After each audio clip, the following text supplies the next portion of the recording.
Hola guys, how are you? Good day to my subscribers over here on YouTube, out there at Facebook, and also on TikTok. Guys, in this vlog or episode, I'd like to discuss something that has been bothering a lot of collectors, old and new. And what is this? This is the question, why do autographed cards fade? Not the card itself, but the autographs on the card, whether it's sticker or it's on card. Why is that so? Let us answer that here in this vlog. But before that, please do follow me over at Instagram. That would be at timduncan21_card collector.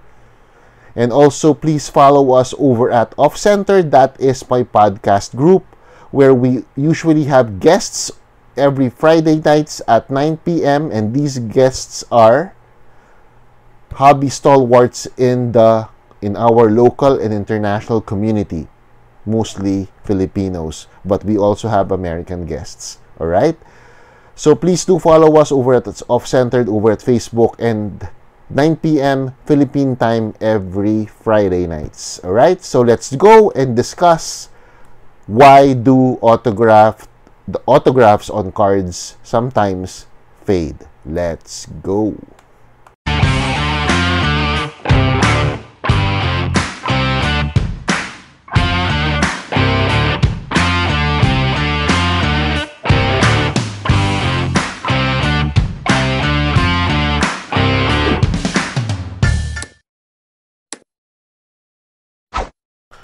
A lot of you have asked me, why are some of your autographs fading? I have seen vlogs, or I have seen posts on Facebook or on Twitter or on Instagram asking people why are some of their autographs fading. The autographs in it, all right? The thing is, it's because of lighting issues, meaning the cards are actually exposed to light for a prolonged period of time. This one. These are lightings that I have for my vlog. If I am exposing this Donovan Mitchell card over here for a prolonged period of time, the autographs would be affected immensely. All right, so that's why those who have cabinets, selling cabinets, glass cabinets, you cannot use the lighting, the bulb on the glass cabinets all the time for your precious cards. Some actually just throw that away. All right, you should do that as well, because it will destroy the autographs of your cards. Even the colors of the card itself can actually also fade. I have a friend who owns a comic book shop who displays his comic books in a 45-degree angle like this. This is the light and this is the comic book.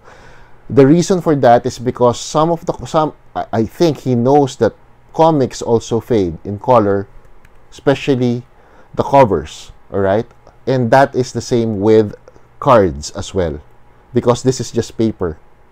All right, it can fade, even chrome cards. So it is what it is. All right, you cannot display them for a prolonged period of time under the radiation of lighting, especially sunlight. All right, now ang sinasabi ng iba, nakamagnetic naman, and it's Ultra Pro. All right, yes, I also use Ultra Pro. It doesn't matter if it's a Chinese brand, if it's a BCW magnetic holder, or a top loaders. It doesn't matter. Even if they say that these cards are coated with UV protection, it doesn't matter. It will. The lighting will still affect the autographs of the card, on the card, even though it is inside the UV protected holders, as they say. If they are really UV protected, I don't know. I really don't care. It's a matter of actually not putting them on direct lighting for a prolonged period of time. Okay, so, but there are cards who are prone to fading, just like this set. This is my Duncan Topps Pristine 2001 to 2002 set. Autograph. it is actually beginning to fade. But I was able to not to preserve this because I noticed that you should actually keep this card, this kind of card, in a lessened humidity portion of your house. If you can afford a dehumidifier, you could actually save a lot of your autographs. But I can't afford that because I am not, well, I'm not rich. I'm going to break my bank. I'm going to be broken. My money would be broken too much if I'll use a dehumidifier for 24 hours, for 7 days a week, for 24 hours of the day. Yeah, so never mind. I'm just putting this card on a place wherein the humidity is actually kind of controlled. All right. So the reason behind that reasoning why I know that these kinds of cards from this kind of from this set usually fades, because I have seen a similar Jermaine O'Neal card from this set actually faded on a binder, even though it is inside the binder. So that means it is not exposed to light, but it is exposed to humidity. So itong set na to, tandaan ninyo, it can actually fade even though the card itself is not exposed to light. Alright? I made a mistake on this one. See that? But I am medyo na-preserve ko na rin yung autograph nito right now because I learned how to do it. So if you have this card, this kind of cards from this set, you know what to do. Put it inside a controlled humidity portion of your house wherein hindi masyado malamig, hindi masyado mainit, it doesn't change temperatures all the time. Alright? So there you go. Kung wala kayo, ibenta nyo na lang yung card kasi magfe-fade siya. It will fade. Ang kalaban ng card, itong set na to, is actually humidity, and a lot of the Topps Chrome, early Topps Chrome, humidity rin ang kalaban. Kaya nagfe-fade, nag-green yung mga Topps Chrome cards nila Kobe, nila Duncan, over time. Alright? But the problem is, with those cards, talagang ang hirap kontrolin. Even though you have a dehumidifier, it can actually just really go green, go Hulk, in other words. Alright? So, I hope that helped. Okay? So, again, huwag tandaan ninyo, huwag nyong i-expose ang ang autographed cards ninyo, kahit na nakalagay pa sa magnetic, sa matinding ilaw, mga ganyan, ilalagay nyo for a prolonged period of time. What is the meaning of prolonged? Even, ang ibig sabihin lang nun, don't expose them for 24 hours or even 12 hours in a day. Or else, magfe-fade talaga. Sayang naman yung cards ninyo. You won't be able to sell them if these are faded. If the autograph here is faded, if this Donovan Mitchell autograph is faded, it won't have the same selling value as compared to the ones that are not faded. That is common sense. So, alam niyo, you have to protect your cards from the autographs of your cards from not fading, even the colors on the card as well. So, hindi nyo pwedeng pabayaan yon. So, if you have a glass cabinet that you rent out over somewhere, no, I don't want to name the place because it's not even, I'm not sponsored by it. All right. So, if you have those kinds of glass cabinets that you're renting for you to be able to sell your cards, don't take off the lighting on the glass cabinet, for you not to expose those cards that you have, those autographed cards that you have, for prolonged periods of time. So, wag kayong, tanggalin nyo na lang yun, asahan nyo na lang yung mga ilaw na nasa taas ng kamukha nito, ng kwarto. Wag nyo nang asahan yung mga ganon na bulbs, because it will destroy your cards, your precious cards. Alright? So, at saka gawin niyo, alternate ninyo ng konti, huwag masyado expose dito.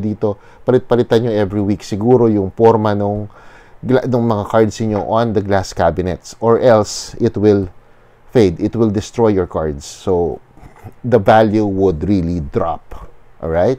That's it. That is my vlog for today. It's just a short vlog for those who have been begging me to put a vlog regarding the cards that are actually the autographed cards that are fading. the autographs can actually fade if you don't take care of your cards correctly.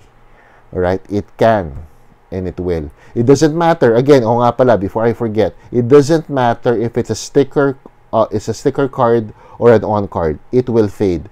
It doesn't matter that you have, if it is a sticker, it will fade. I have heard of this, alright? That's an urban myth, alright? If it's a sticker, it will not fade easily. It doesn't matter, alright? It doesn't matter. It depends on the materials that are used, just like with this card. I don't know why, because a lot of the autographs here do fade. But karamihan, no, 99% of the cards, it doesn't really matter if it's a sticker card, it's a sticker auto, or an on-card auto. It will fade. At hindi rin magfe-fade kung hindi nyo itatapat parate sa lighting. The culprit here is just light. Alright? Yun ang 99% of the time. Bihira yung mga ganitong klase na set na dahil siguro sa materials na ginamit na sa card, nagfe-fade yung mga autographs. Especially when you place it on a humid place. Yung papalit-palit ng temperature. It will destroy the autograph of your card. But, again, urban myth yun. Dahil ang sticker, magfe-fade ka agad. Hindi. The reason kung bakit mas mababa kadalasan ng sticker sa autographs for autograph hounds is because yung fact na hindi nahawakan, for example, ni Donovan Mitchell, yung card, nilagay lang yung sticker doon. Pinirmahan niya yung sticker, kinuha ng isang representative ng Panini, nilagay sa surface ng card. So, what they're saying is that the athlete was not able to touch the card. So, that's the notion. And that brings down some of the values, well, most of the values of sticker autographs compared to the on-card autographs. That's just a buyer's preference.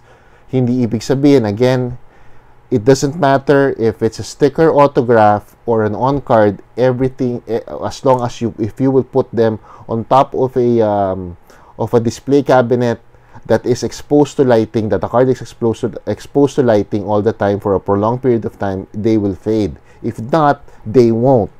Mostly won't fade. I have autographs that are sticker autographs for the past 20, 15 years or so. They haven't faded. Alright? It doesn't really matter. So, it's a buyer's preference. Kaya mas mababa ang autographs, ang sticker autographs over on-card autographs. I hope that answered, well, my blog answered some of your queries about it. Alright? So, again, thank you very much for watching. I hope you do subscribe to the channel at saka meron kayo natutunan dito. And also, please, well, I'd like to greet everyone a Happy New Year. No, I wasn't able to greet you a Happy New Year. It's been, ano ba date ngayon? January 7. For those who are new to the vlog, I want to greet you a happy, to the channel, I want to greet you a Happy New Year. Alright?